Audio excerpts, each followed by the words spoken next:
merusak orang lain, merusak masyarakat, bahkan bisa merusak negara. Seperti yang kemarin saya jelaskan tentang sifat tamak dan serakah. Ada lagi penyakit di tengah-tengah masyarakat yang namanya penyakit hasad, penyakit syirik, penyakit dengki, penyakit iri hati.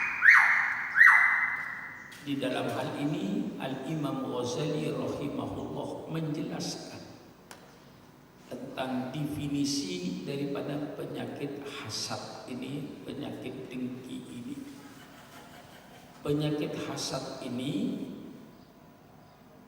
ialah satu penyakit yang bersarang dalam tubuh manusia.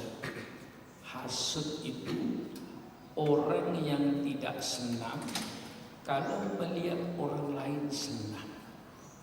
Nah, ini penyakit di tengah-tengah masyarakat. Dan supaya kesenangan yang ada pada orang lain pindah kepada dirinya. Subhanallah.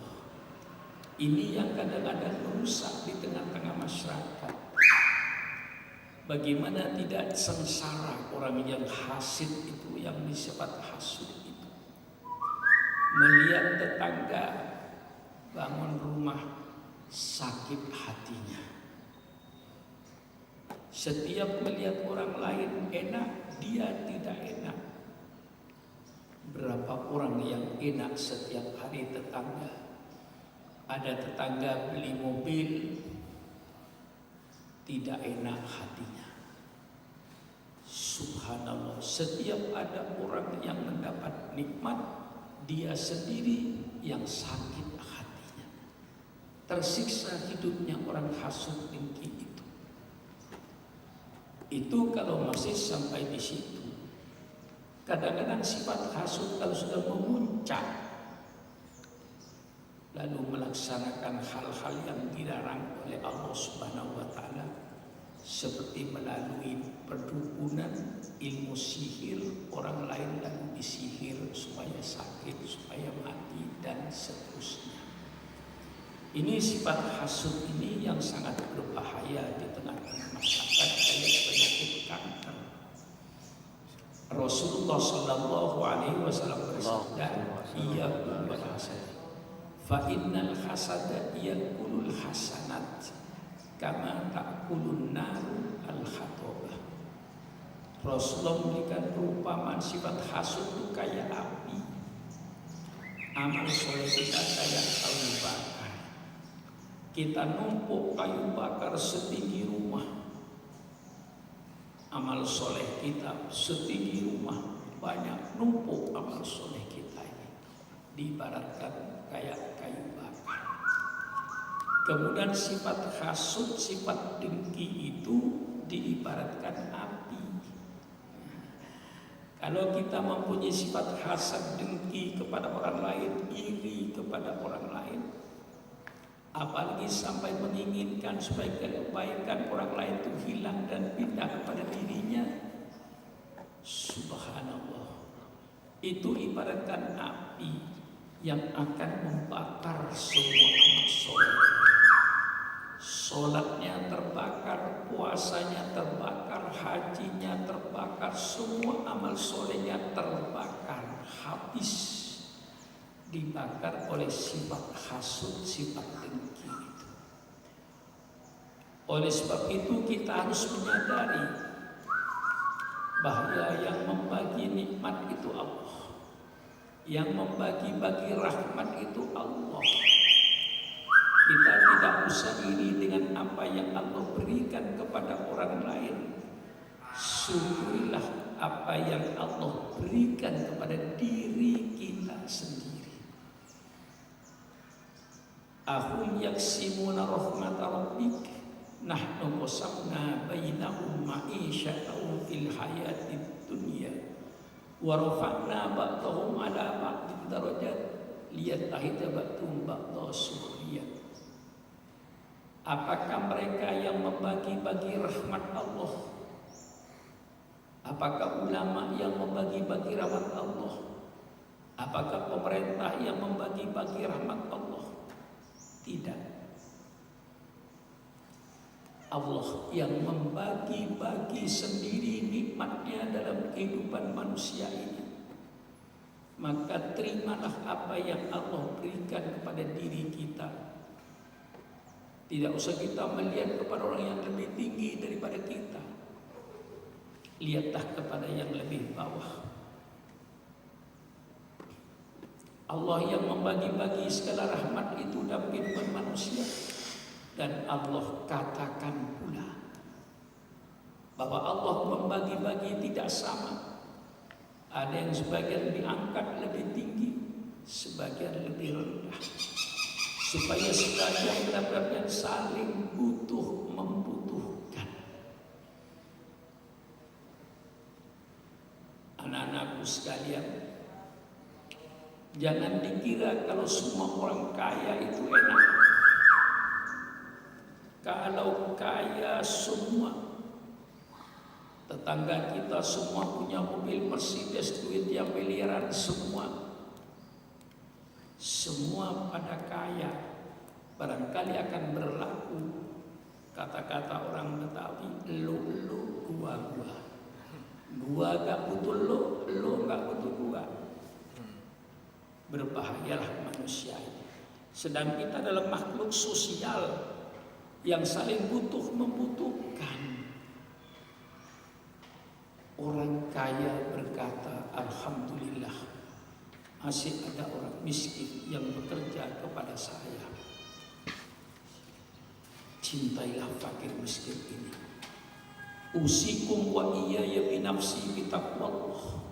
Wahai orang-orang kaya, saya mohon kesadaran Anda bahwa kekayaan yang Anda miliki itu sudah pasti keringatnya fakir miskin. Sekali lagi saya ulang, hai orang-orang kaya, sadarilah oleh kau bahwa kekayaan kau miliki itu adalah hasil keringatnya orang-orang miskin.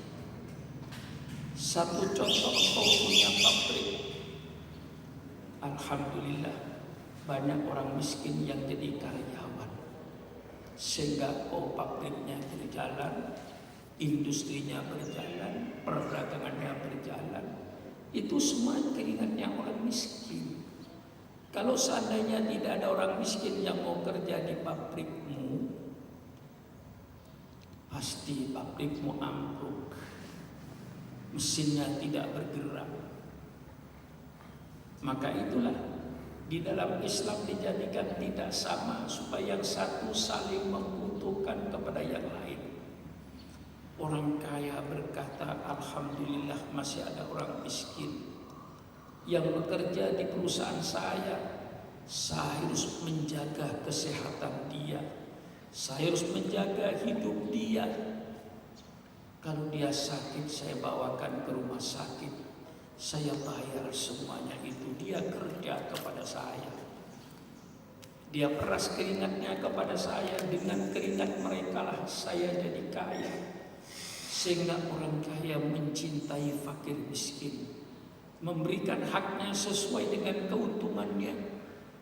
Tidak ada pemerasan manusia atas manusia. Buruh sebagai mitra hidup, buruh sebagai kawan hidupnya. Bukan itu pekerja dan itu bukan musuh. Alangkah indahnya kalau seorang majikan berkata buruh adalah mitranya yang harus diperhatikan kehidupannya, sehingga tidak ada orang yang menderita. Orang yang miskin pun berkata, alhamdulillah ada orang kaya. Seandainya tidak ada orang kaya, saya mau kerja di mana? Alhamdulillah, dengan adanya orang kaya, saya bisa kerja, istri saya bisa makan, anak saya bisa sekolah. Alhamdulillah. Yang kaya bersyukur, alhamdulillah masih ada orang miskin yang menjadi buruh saya, yang harus saya perhatikan. Inilah Islam mengatur.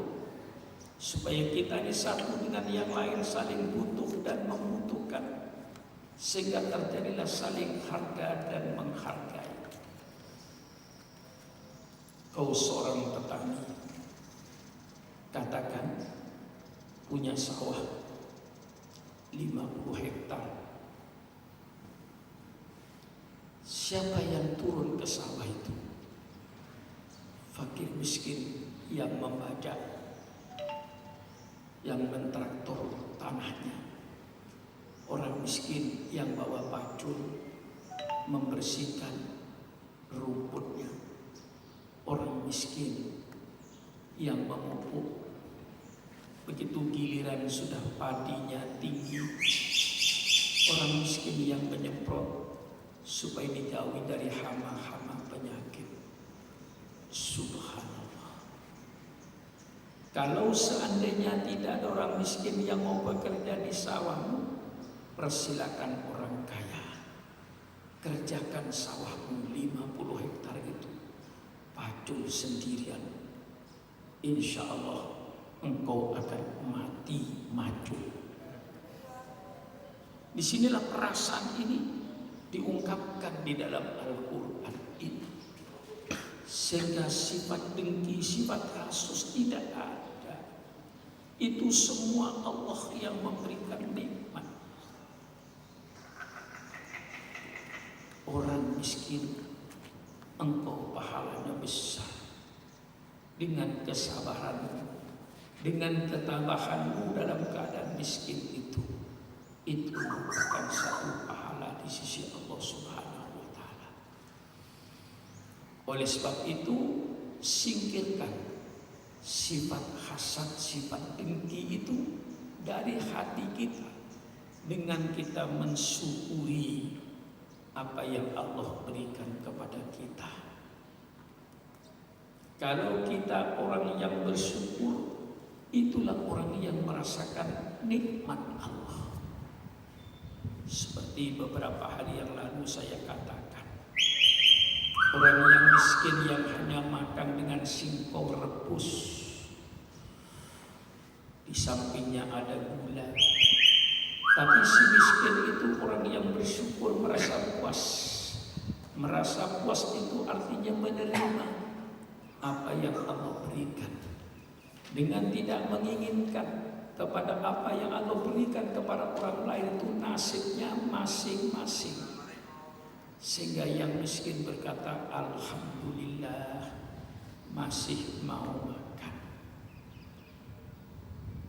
Mau makan itu suatu nikmat yang diberikan oleh Allah. Berapa banyaknya orang yang tidak mau makan di rumah sakit misalnya, alhamdulillah masih mau makan. Melihat singkong yang sederhana dengan gula, dia berkata pula, alhamdulillah ya Allah, yang dimakan ada. Berapa banyaknya makanan yang tersedia tapi tidak mau makan. Persilakanlah, kelililah kau ke rumah sakit. Makanya kita tidak perlu mempunyai sifat hasad, sifat dengki, iri dengan apa yang Allah berikan kepada orang lain. Kita sadari, mari kita bersifat dengan sifat qanaah, merasa puas dengan apa yang Allah berikan kepada kita, dengan tidak menginginkan dengan apa yang Allah berikan kepada orang lain. Kalau semuanya bersifat qanaah, maka dunia akan damai semuanya.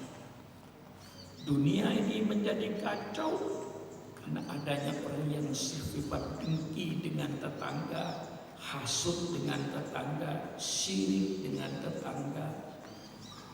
Orang yang semacam itu orang yang tidak ridho, tidak rela dengan pembagian Allah, karena Allah yang membagi nasib ini. Sering saya katakan di hadapan anak-anakku, sekolah nasib itu tidak ada. Tidak ada sekolah nasib itu. sekolah jurusan orang kaya, sekolah jurusan pejabat tinggi, tidak ada. Semua sekolah itu sekolah untuk menuntut ilmu. Pesantren juga tempat menuntut ilmu. Apakah semua santri nanti akan jadi kiai semua? Tidak. Nasibnya nanti di masyarakat masing-masing. Walaupun harapan saya sebagai kiai supaya nanti santri saya jadi kiai, tapi tidak mungkin. Sekolah yang sama tidak mengakibatkan nasib yang sama. Usaha yang sama pun tidak mengakibatkan nasib yang sama. Usahanya sama, sama-sama jual batik di pasar Tanah Abang. Satunya maju tokonya, satunya malah bangkrut. Usahanya sama. Di mana nasib yang tidak sama? Sama-sama keluar dari fakultas kedokteran, sama-sama menjadi dokter. Yang satu pasiennya antri sampai jam 11 malam.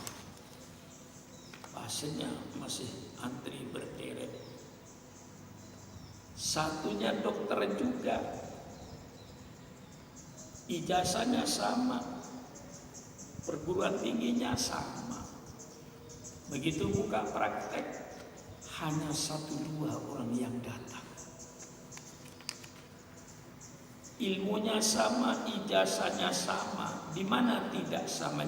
Nasib yang tidak sama. Maka saya katakan ilmu yang sama tidak mengakibatkan nasib yang sama.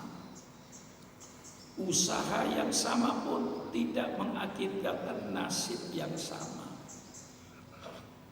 Nasib itu Allah yang menentukan. Saya dulu di pondok pesantren, kawan saya satu kelas 60 orang. Ngajinya sama, gurunya sama, kitabnya sama. Begitu terjun di masyarakat, subhanallah, bermacam-macam kawan saya sendiri. Ada yang jadi kepala desa di daerah Losari yang banyak. Malah ada satu kawan saya menjadi kepala desa sampai 24 tahun, selalu dipilih oleh rakyatnya, sehingga bupati dan gubernur itu pernah mau mengganti. Persilakan. Ada bumbung kosong, ada nama calon yang bukan kawan saya. Akhirnya apa? Bumbu yang kosong yang penuh isinya. Nasib jadi lurah karena bagusnya barangkali. Ada kawan saya yang jadi petani, pagi ke sawah bertani, sore ngajar Al-Quran di kampungnya. Itu kawan saya. Ada kawan saya jadi pengusaha pengecoran besi, membuat alat-alat pipa air,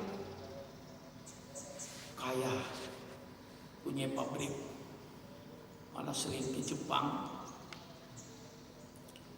Ada lagi kawan saya jadi pedagang di pasar, berdagang di pasar. Ya, ada yang seperti saya.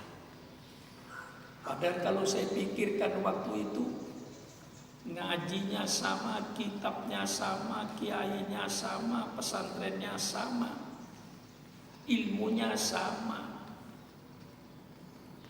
Tapi setelah ke masyarakat, Allah yang menentukan nasibnya.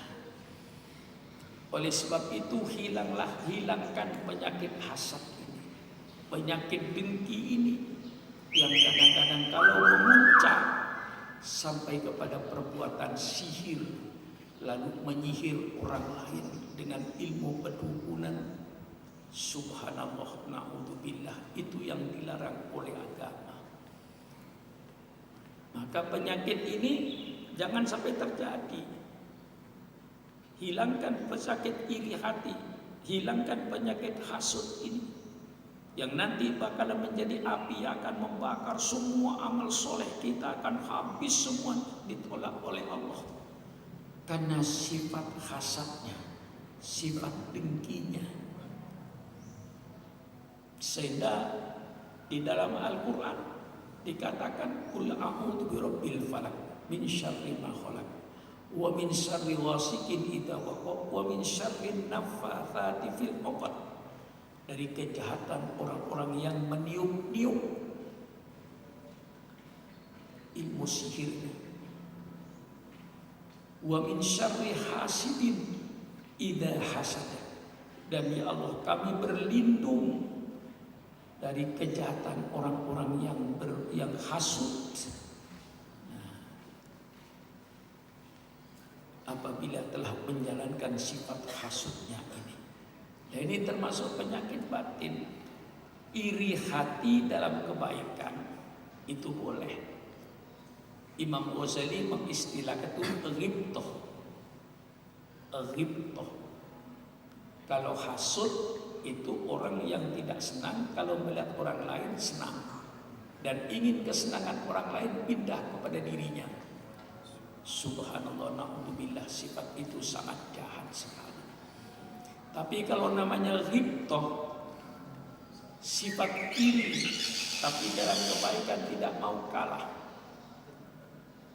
Kalau dia hafal Al-Quran 30 juz, mengapa saya tidak hafal? Nah, boleh. Kalau dia bisa berbuat baik, mengapa saya tidak?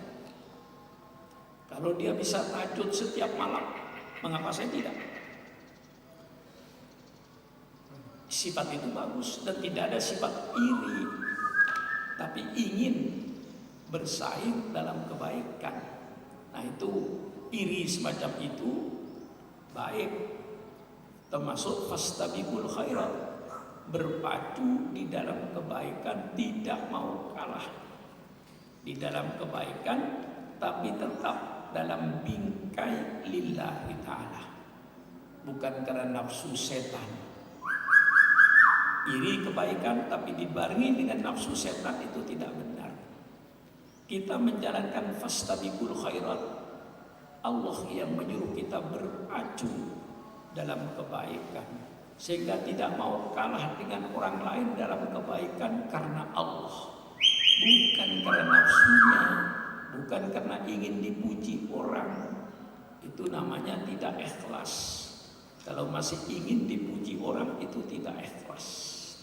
Oleh sebab itu, sifat-sifat semacam ini mari kita hilangkan. Dalam bulan suci Ramadan ini kita justru memerangi penyakit-penyakit rohani ini. Penyakit tamak seperti kemarin yang saya jelaskan, kita perangi. Jangan sampai hubud dunia itu di atas segala kecintaan. Jangan sampai kecintaan kepada dunia di atas segala kecintaan. Letakkan kecintaan kepada Allah di atas segala kecintaan. Kecintaannya kepada Rasulullah di atas segala kecintaan. Kecintaan kepada agamanya di atas segala kecintaan. Bukan dilarang cinta harta, cinta suami, cinta istri, tidak. Itu tetap ada cinta-cinta, tapi kecintaan kepada Allah itu harus di atas segala kecintaan yang ada. Bulan Ramadan kita perangi. Dalam bulan Ramadan kita perang pula. Kalau ada orang kaya, segera pegang dadanya, subhanallah, alhamdulillah tetangga saya kaya.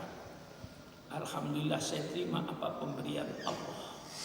Kita syukuri apa yang ada dengan harapan mudah-mudahan Allah nanti memberikan ke apa yang belum ada. Kalau yang ada saja belum disyukuri, bagaimana Allah akan menambah yang belum ada? Yang ada saja belum disyukuri. Syukuri apa yang ada. Nah, sehingga dengan ini hilang. Kita perang dengan sifat hasad ini, sifat dengki, sifat syirik, sifat iri hati.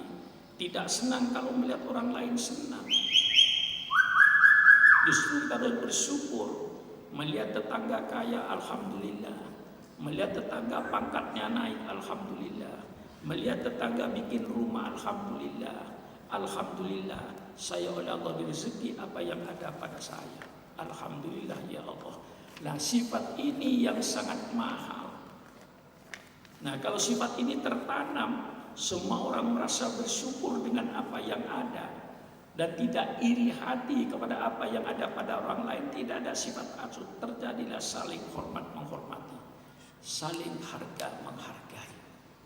Seperti saya katakan tadi, yang kaya bersyukur, alhamdulillah ada orang miskin yang kerja kepada saya, yang saya harus memelihara mereka, baik kesehatannya maupun rezekinya. Kata si miskin, alhamdulillah. Yang alim bersyukur, alhamdulillah saya punya murid, punya santri, saya dapat menyalurkan ilmu saya, bisa mengalirkan ilmu saya, alhamdulillah. Yang santri pun alhamdulillah, masih ada guru saya, masih ada orang alim yang saya bisa menimba ilmunya dengan sebanyak-banyak. Tidak ada sifat dengki antara murid dengan guru, guru dengan murid. Semuanya dirasa dengan baik. Inilah anak-anakku, barangkali yang saya sampaikan. Insya Allah besok 2 hari lagi masih dalam soal penyakit rohani. Setelah itu saya kembali lagi membaca kitab Ruqyah. Cari, kalau saya tunjukkan halamannya, cetakannya tidak sama. Setiap cetakan itu punya halaman sendiri. Kalau mau dicari, cari bab Afatul Ilmi. Babnya Afatul Ilmi, bahayanya ilmu. Itu ada babnya, masih di jilid pertama itu. Setelah babul ilmi, fadhailul ilmi, lalu tentang adabul muta'allim, adabul mu'allim wal muta'allim. Nah, setelah itu baru afatul ilmi. Nah, nanti pun sejauh mana kita mungkin bahas juga bab-bab yang lain. Marilah kita berdoa selalu kepada Allah Subhanahu wa taala. Semuanya milik Allah. Tidak ada yang tidak milik Allah. Semuanya milik Allah. Kita hanya minta kepada pemiliknya, kepada Allah Subhanahu wa taala. Ya dafi'al bala, ya dafi'al bala, ya dafi'al bala, idfa annal bala wal waba wat taun wa virus corona, ya Allah, ya Allah, ya Allah. Min baladina hada khassah, min wa min dalil muslimina ma amman, ya hayyu ya qayyum ya aziz ya arhamar rahimin. Wassalamualaikum warahmatullahi wabarakatuh.